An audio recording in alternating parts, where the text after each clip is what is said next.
అందరికీ నమస్కారం. సోమవారం నాడు సుప్రీంకోర్టులో జరిగిన సంఘటన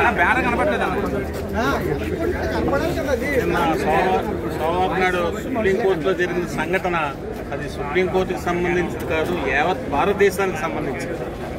మొత్తం దేశాన్ని అవమానపరిచేటువంటి సంఘటన జరిగింది అది. ఎందుకంటే దానికి కారణం సుప్రీంకోర్టు చీఫ్ జస్టిస్ అంటే రాజ్యాంగ వ్యవస్థ నడిపే ఒక వ్యక్తి, ప్రెసిడెంట్. తర్వాత రాజ్యాంగ ఆయన మీదే దాడి జరిగితే ఇక సామాన్యుల సంగతి, మిగిలిన జ్యుడిషియల్ సంగతి ఒక్కసారి ఒకళ్ళు ఆలోచించాలి. ఎందుకంటే ఈ దాడి భారతదేశం మీద జరిగినట్లు లెక్క. అంటే ప్రతి ఒక్కరు కూడా ఖండించాలి.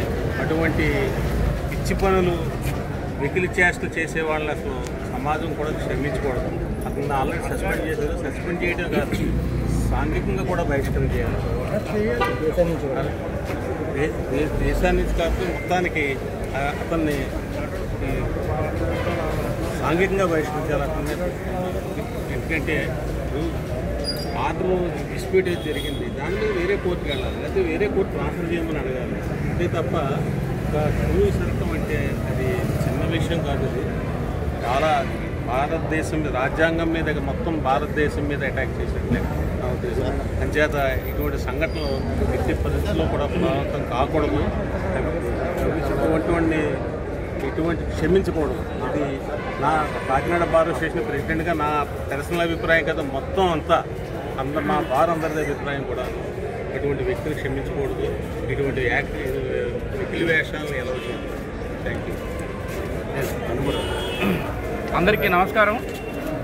ముఖ్యంగా భారతదేశ అత్యున్నత న్యాయస్థానం supreme court chief justice BR Gavai గారి మీద జరిగిన దాడి యావత్ న్యాయ వ్యవస్థపై జరిగిన దాడిగా మేము భావిస్తున్నాం.